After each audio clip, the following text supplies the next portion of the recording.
On behalf of the General Assembly, I have the honor to welcome to the United Nations His Excellency Joseph R. Biden, Jr., President of the United States of America, and to invite him to address the Assembly. Mr. President, Mr. Secretary General, my fellow delegates, to all those who dedicate themselves to this noble mission of this institution, it's my honor to speak to you for the first time as President of the United States. We meet this year in a moment of intermingled with great pain and extraordinary possibility. We've lost so much to this devastating pandemic that continues to claim lives around the world and impact so much on our existence. We're mourning more than 4.5 million people, people of every nation, from every background. Each death is an individual heartbreak, but our shared grief is a poignant reminder that our collective future will hinge on our ability to recognize our common humanity and to act together. Ladies and gentlemen, this is the clear and urgent choice that we face here at the dawning of what must be a decisive decade for our world. A decade that will quite literally determine our futures. As a global community, we're challenged by urgent and looming crises, wherein lie enormous opportunities if we can summon the will and resolve to seize these opportunities. Will we work together to save lives, defeat COVID-19 everywhere, and take the necessary steps to prepare ourselves for the next pandemic, for there will be another one? Or will we fail to harness the tools at our disposal as the more virulent and dangerous variants take hold? Will we meet the threat of the challenging climate we're all feeling, already ravaging every part of our world with extreme weather?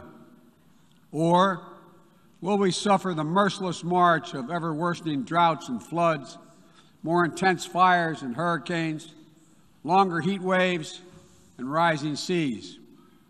Will we affirm and uphold the human dignity and human rights under which nations in common cause more than 7 decades ago formed this institution? Will we apply and strengthen the core tenets of the international system, including the UN Charter and the Universal Declaration of Human Rights, as we seek to shape the emergence of new technologies and deter new threats? Or will we allow those universal principles to be trampled and twisted in the pursuit of naked political power? In my view, how we answer these questions in this moment, whether we choose to fight for our shared future or not, will reverberate for generations yet to come. Simply put, we stand, in my view, at an inflection point in history.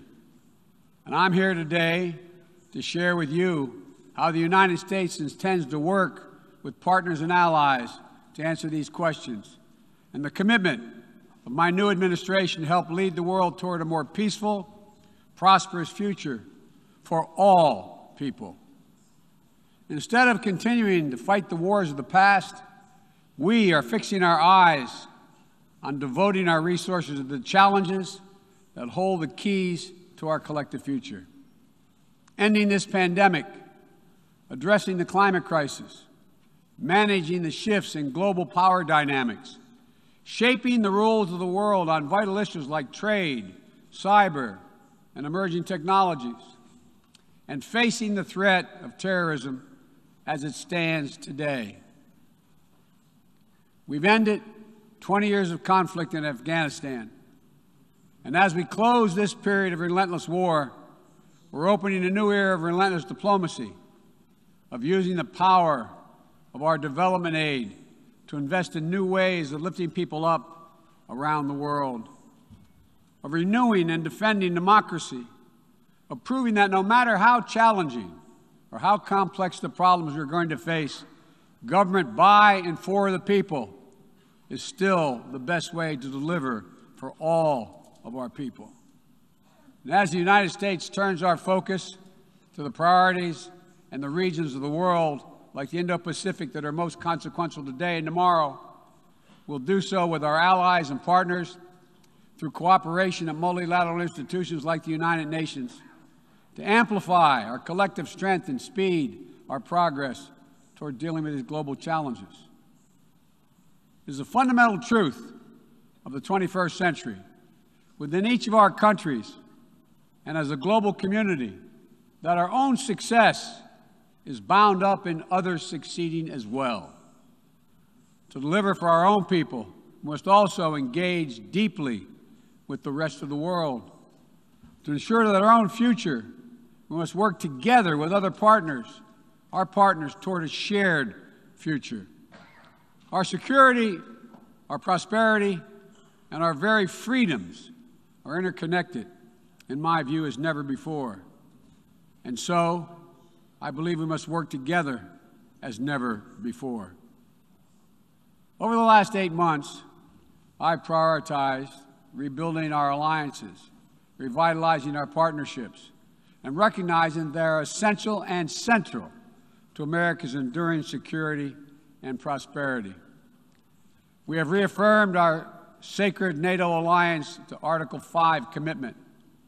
We're working with our allies toward a new strategic concept that will help our alliance better take on evolving threats of today and tomorrow. We renewed our engagement with the European Union, a fundamental partner in tackling a full range of significant issues facing our world today. We elevated the Quad partnership among Australia, India, Japan, and the United States to take on challenges ranging from health security to climate to emerging technologies. We're engaging with regional institutions from ASEAN to the African Union to the Organization of American States to focus on people's urgent needs for better health and better economic outcomes. We're back at the table in international forums, especially the United Nations, to focus attention and to spur global action on shared challenges. We are re-engaged at the World Health Organization and working in close partnership with COVAX to deliver life-saving vaccines around the world. We rejoined the Paris Climate Agreement, and we're running to retake a seat in the Human Rights Council next year at the UN. And as the United States seeks to rally the world to action, we will lead not just with the example of our power, but, God willing, with the power of our example. Make no mistake, the United States will continue to defend ourselves, our allies, and our interests against attack, including terrorist threats, as we prepare to use force, if any is necessary. But to defend our vital U.S. national interest, including against ongoing and imminent threats. But the mission must be clear and achievable, undertaken with informed consent of the American people, and whenever possible, in partnership with our allies. U.S. military power must be our tool of last resort, not our first. And it should not be used as an answer to every problem we see around the world. Indeed, today, many of our greatest concerns cannot be solved or even addressed through the force of arms. Bombs and bullets cannot defend against COVID-19 or its future variants. To fight this pandemic, we need a collective act of science and political will. We need to act now to get shots in arms as fast as possible and expand access to oxygen, tests, treatments to save lives around the world. And for the future, we need to create a new mechanism to finance global health security that builds on our existing development assistance and global health and a global health threat council that is armed with the tools we need to monitor and identify emerging pandemics so that we can take immediate action. Already, the United States has put more than $15 billion toward the global COVID response. We've shipped more than 160 million doses of COVID-19 vaccine to other countries. This includes 130 million doses from our own supply and the first tranches of 500 million doses of Pfizer vaccine we purchased to donate through COVAX. Planes carrying vaccines from the United States have already landed in 100 countries, bringing people all over the world a little dose of hope, as one American nurse termed it to me. A dose of hope, direct from the American people, and importantly, no strings attached. And tomorrow, at the U.S.-hosted Global COVID-19 Summit, I'll be announcing additional commitments as we seek to advance the fight against COVID-19 and hold ourselves accountable around specific targets on 3 key challenges: saving lives now, vaccinating the world, and building back better. This year has also brought widespread death and devastation from the borderless climate crisis. The extreme weather events that we have seen in every part of the world, and you all know it and feel it, represent what the Secretary General has rightly called Code Red for humanity. And the scientists and experts are telling us that we're fast approaching a point of no return in a literal sense. To keep within our reach the vital goal of limiting global warming to 1.5 degrees Celsius, every nation needs to bring their highest possible ambitions to the table when we meet in Glasgow for COP26. And then to have to keep raising our collective ambition over time. In April, I announced the United States' ambitious new goal under the Paris Agreement to reduce greenhouse gas emissions from the United States by 50 to 52% below 2005 levels by 2030, as we work toward achieving a clean energy economy with net zero emissions by 2050. And my administration is working closely with our Congress to make critical investments in green infrastructure and electric vehicles that will help us lock in progress at home toward our climate goals. And the best part is, making these ambitious investments isn't just good climate policy, it's a chance for each of our countries to invest in ourselves and our own future. It's an enormous opportunity to create good-paying jobs for workers in each of our countries and to spur long-term economic growth that will improve the quality of life for all of our people.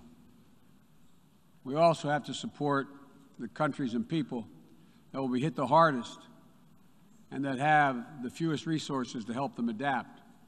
In April, I announced the United States will double our public international financing to help developing nations tackle the climate crisis. And today, I'm proud to announce that we'll work with the Congress to double that number again, including for adaptation efforts. This will make the United States a leader in public climate finance, and with our added support, together with increased private capital and from other donors, we'll be able to meet the goal of mobilizing $100 billion to support climate action in developing nations. As we deal with these crises, we're also encountering a new era, an era of new technologies and possibilities that have potential to release and reshape every aspect of human existence. And it's up to all of us to determine whether these technologies are a force to empower people or to deepen repression. As new technologies continue to evolve, we'll work together with our democratic partners to ensure that new advances in areas from biotechnology to quantum computing, 5G, artificial intelligence, and more are used to lift people up, to solve problems, and advance human freedom, not to suppress dissent or target minority communities. And the United States intends to make a profound investment in research and innovation, working with countries at all stages of economic development to develop new tools and technologies to help us tackle the challenges of this second quarter of the 21st century and beyond. We're hardening our critical infrastructure against cyber attacks, disrupting ransomware networks, and working to establish clear rules of the road for all nations as it relates to cyberspace. We'll reserve the right to respond decisively to cyber attacks that threaten our people, our allies, or our interests. We will pursue new rules of global trade and economic growth that strive to level the playing field so that it's not artificially tipped in favor of any one country at the expense of others. And every nation has the right and opportunity to compete fairly. We will strive to ensure that basic labor rights, environmental safeguards, and intellectual property are protected, and that the benefits of globalization are shared broadly throughout all our societies. We'll continue to uphold the long-standing rules and norms that have formed the guardrails of international engagement for decades, that have been essential to the development of nations around the world. Bedrock commitments like freedom of navigation, adherence to international laws and treaties, support for arms control measures that reduce the risk and enhance transparency. Our approach is firmly grounded and fully consistent with the United Nations mission and the values we've agreed to when we drafted this charter. These are commitments we all made and that we're all bound to uphold. And as we strive to deal with these urgent challenges, whether they're long-standing or newly emerging, we must also deal with one another.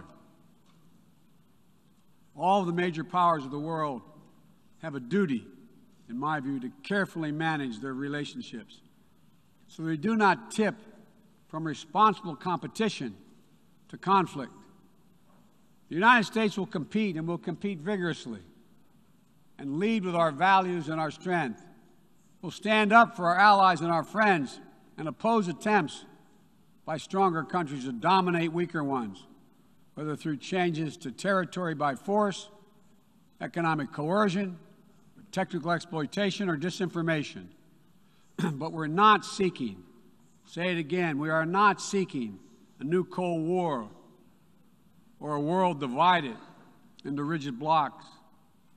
The United States is ready to work with any nation that steps up and pursues peaceful resolution to shared challenges, even if we have intense disagreements in other areas, because we'll all suffer the consequences of our failure if we do not come together to address the urgent threats like COVID-19 and climate change, or enduring threats like nuclear proliferation. The United States remains committed to preventing Iran from gaining a nuclear weapon. We're working with the P5+1 to engage Iran diplomatically and to seek a return to JCPOA. We're prepared to return to full compliance if Iran does the same. Similarly, we seek serious and sustained diplomacy to pursue the complete denuclearization of the Korean Peninsula. We seek concrete progress toward an available plan with tangible commitments that would increase stability on the peninsula and in the region, as well as improve the lives of the people in the Democratic People's Republic of Korea. We must also remain vigilant to the threat of terror that terrorism poses to all our nations, whether emanating from distant regions of the world or in our own backyard. We know the bitter sting of terrorism is real. We've almost all experienced it.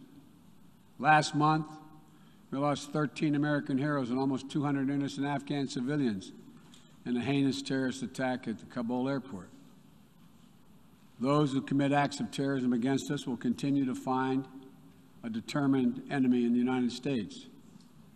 The world today is not the world of 2001, though. And the United States is not the same country we were when we were attacked on 9/11 20 years ago.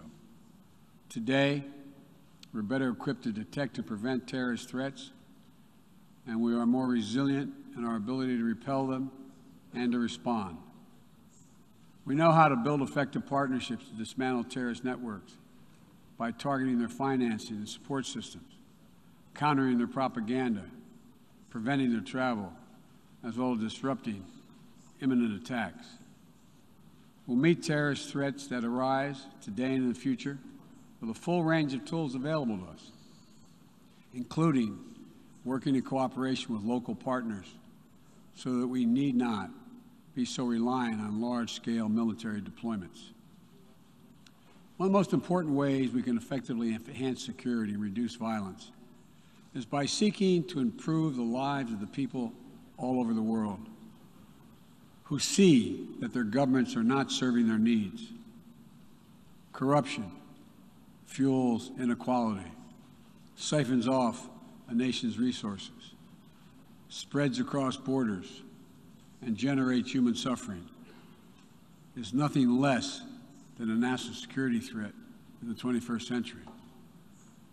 Around the world, we're increasingly seeing citizens demonstrate their discontent, seeing the wealthy and well-connected grow richer and richer, taking payoffs and bribes, operating above the law, while the vast majority of the people struggle to find a job or put food on the table, or to get their businesses off the ground, or simply send their children to school. People have taken to the streets in every region to demand that their governments address people's basic needs, give everyone a fair shot to succeed, and protect their God-given rights.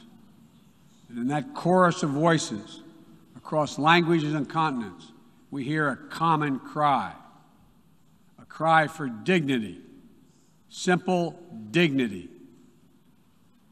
As leaders, it's our duty to answer that call, not to silence it. The United States is committed to using our resources and our international platform to support these voices, listen to them, partner with them to find ways to respond that advance human dignity around the world. For example, there's an enormous need for infrastructure in developing countries. But infrastructure that is low quality or that feeds corruption or exacerbates environmental degradation may only end up contributing to greater challenges for countries over time. Done the right way, however, with transparent, sustainable investment in projects that respond to the country's needs and engage their local workers to maintain high labor and environmental standards, infrastructure can be a strong foundation that allows societies in low and middle-income countries to grow and to prosper. That's the idea behind the Build Back Better world. And together with the private sector and our G7 partners, we aim to mobilize hundreds of billions of dollars in infrastructure investment. We will also continue to be the world's largest contributor to humanitarian assistance, bringing food, water, shelter, emergency health care, and other vital life-saving aid to millions of people in need. When the earthquake strikes, the typhoon rages, or disaster anywhere in the world, the United States shows up. We'll be ready to help. And at a time when nearly 1 in 3 people globally do not have access to adequate food just last year, the United States is committing to rallying our partners to address immediate malnutrition and to ensure that we can sustainably feed the world for the decades to come. To that end, the United States is making a $10 billion commitment to end hunger and invest in food systems at home and abroad. Since 2000, the United States government has provided more than $140 billion to advance health and strengthen health systems, and we will continue our leadership to drive these vital investments to make people's lives better every single day. Just give them a little breathing room.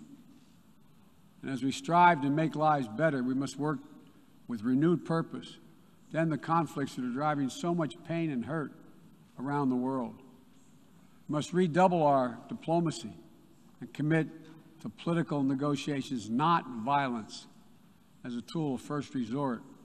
To manage tensions around the world, must seek a future of greater peace and security for all people of the Middle East. The commitment of the United States to Israel's security is without question, and our support for an independent Jewish state is unequivocal. But I continue to believe that a two-state solution is the best way to ensure Israel's future as a Jewish democratic state, living in peace alongside a viable, sovereign, and democratic Palestinian state. We're a long way from that goal at this moment, but we must never allow ourselves to give up on the possibility of progress.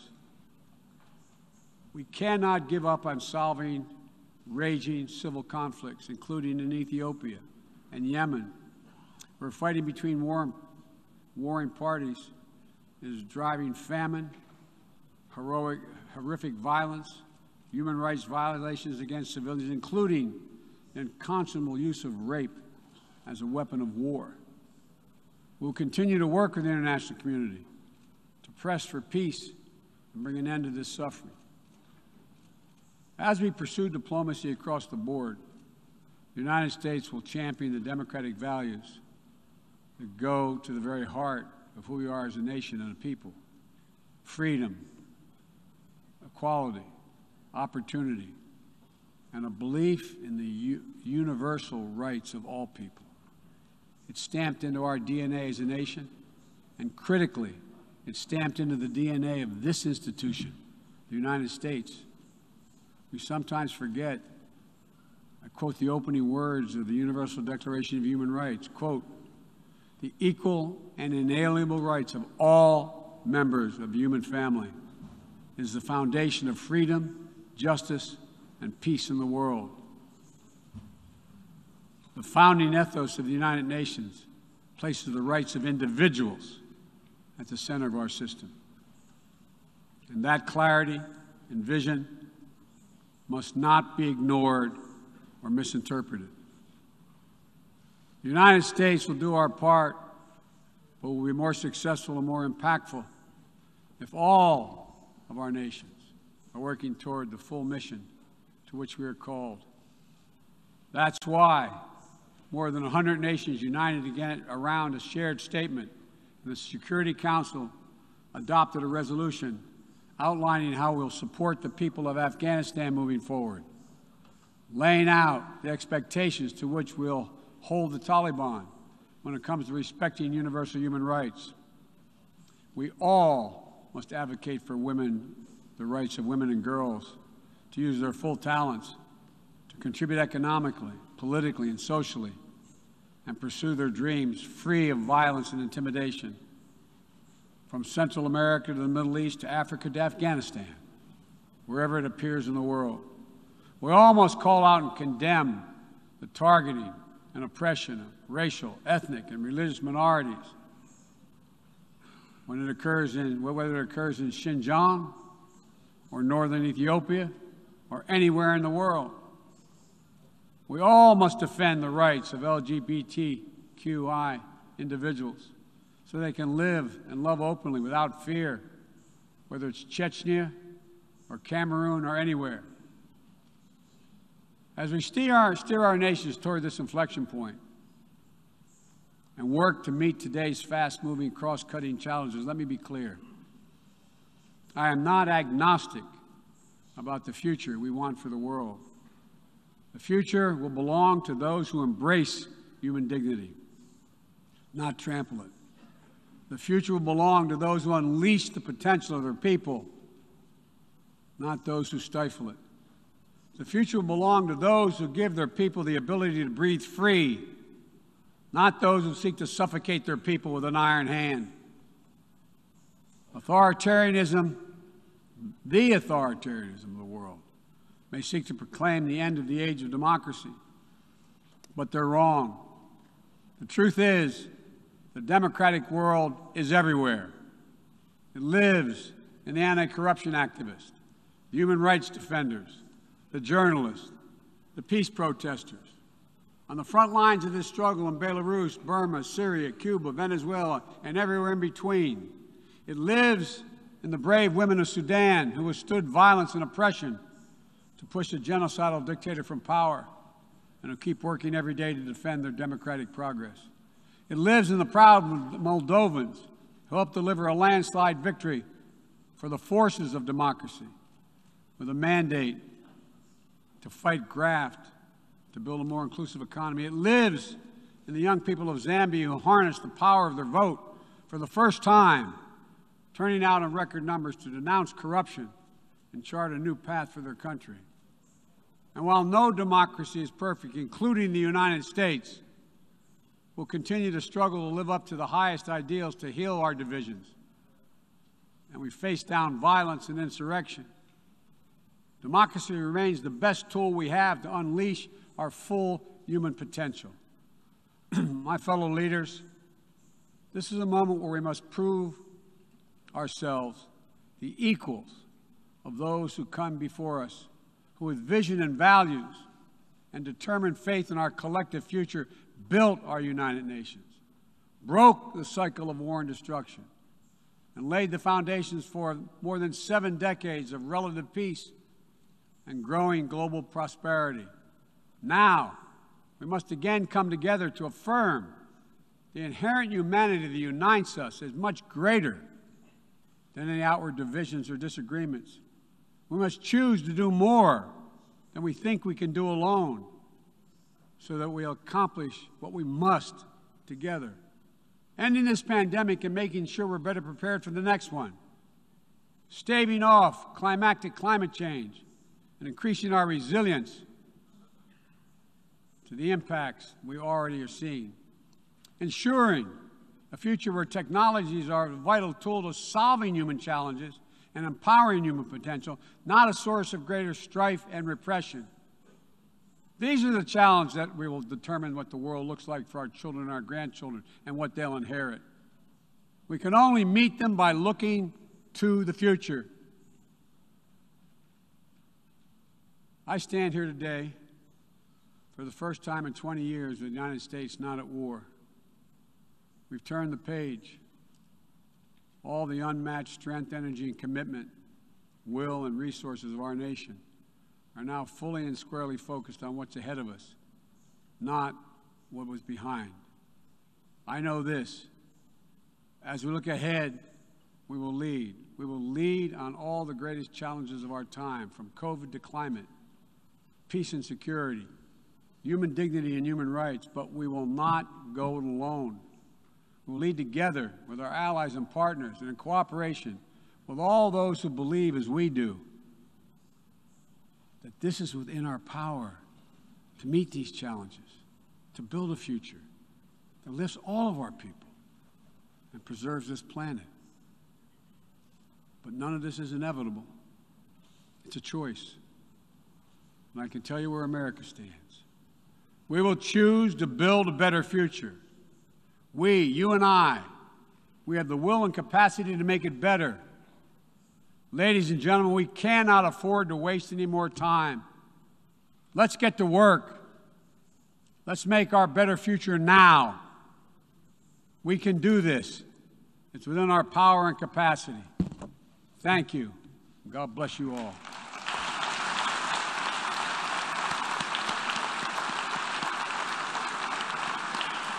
On behalf of the General Assembly, I wish to thank the President of the United States of America for the statement just made, and I request protocol to escort His Excellency.